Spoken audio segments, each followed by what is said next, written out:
வாழ்க்கையில பண்ண மிகப்பெரிய தப்பு பிஜேபியோட கூட்டணி சேர்ந்தது.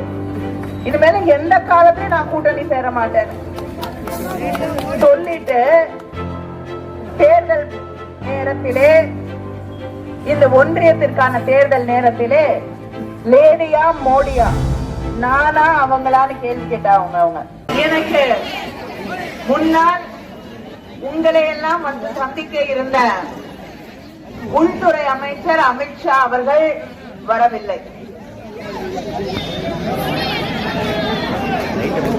அவர் வராத காரணம், அவங்க என்ன காரணம் சொன்னாலும் நமக்கு தெரியும். இங்க எத்தனை முறை சுத்தி வந்தாலும் ஒரு ஓட்டு விழ போறதில்லைன்னு தெரியும். தமிழ்நாட்டுல தாமரை என்னைக்குமே மலராது, இனிமேல இந்தியாவிலையும் மலராது. இன்னைக்கு வந்து எடப்பாடி சொல்றாரு நாங்க சிறுபான்மை இன மக்களின் சகோதரர்கள்னு. அப்ப பிஜேபியோட ஒட்டி கொண்டு நீங்கள் அந்த சகோதரர்களுக்கு சகோதரிகளுக்கு எதிராக வாக்களித்த போது,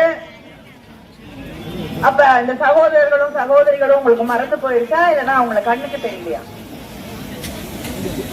இந்த தேர்தலுக்கு 2 பேரும் நாடகம் ஆடுகிறார்கள்.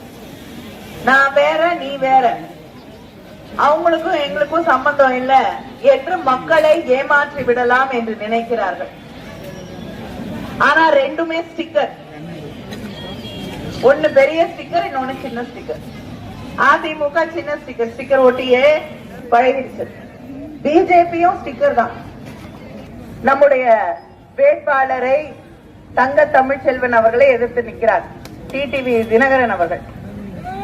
அவரு அம்மையார் ஜெயலலிதா அவர்களுடைய படத்தை ஒட்டி தான் ஓட்டு கேட்கிறார். அந்த அம்மா என்ன சொன்னாங்க? நான் வாழ்க்கையில பண்ண மிகப்பெரிய தப்பு பிஜேபியோட கூட்டணி சேர்ந்தது. இனிமேல எந்த காலத்திலும் நான் கூட்டணி சேர மாட்டேன் சொல்லிட்டு தேர்தல் நேரத்திலே, இந்த ஒன்றியத்திற்கான தேர்தல் நேரத்திலே லேடியா மோடியா நானா அவங்களான்னு கேள்வி கேட்டாங்க. அவங்க படத்தை போட்டுட்டு எதுக்கு வந்து பிஜேபியோட கூட்டணி வச்சுக்கிட்டு வந்து மக்கள் கிட்ட ஏமாற்றி வாக்கு கேட்கிறீர்கள்? நான் கேட்கிறேன், இப்படிப்பட்ட ஆட்சியை வீட்டுக்கு அனுப்ப வேண்டிய நேரம் நெருங்கிவிட்டது. அதே போல கேஸ் சிலிண்டருக்கு மானியம் கொடுக்கறேன்னு சொல்லிட்டு ஆட்சிக்கு வந்தாரு. 410 ரூபாய்க்கு வித்த கேஸ் இன்னைக்கு 1100 ரூபாய் 200 ரூபாய். நம்முடைய ஆட்சி ஒன்றியத்திலே இந்திய கூட்டணி ஆட்சி வந்தவுடன் கேஸ் சிலிண்டர் விலை 500 ஆக குறைக்கப்படும் என்று நம்முடைய முதலமைச்சர் அண்ணன் தளபதி அவர்கள் அறிவித்திருக்கிறார்கள். பெட்ரோல் 75 ரூபாய், டீசல் 65 ரூபாயாக வழங்கப்படும் என்று அறிவித்திருக்கிறார்கள். அதே போல பேங்க் அக்கவுண்ட்ல காசு கம்மியா இருந்தா விக்கிற விலைவாசியில காசு கம்மியா தான் இருக்கும். அப்படி இருந்தா அதுக்கு காசை நம்ம காசு பிடிச்சுக்கிறாங்களா இல்லையா? அந்த பழக்கம் நம்முடைய ஆட்சி வந்தவுடன் நிறுத்தப்படும். உங்களுக்கு நியாயம் வழங்கப்படும்.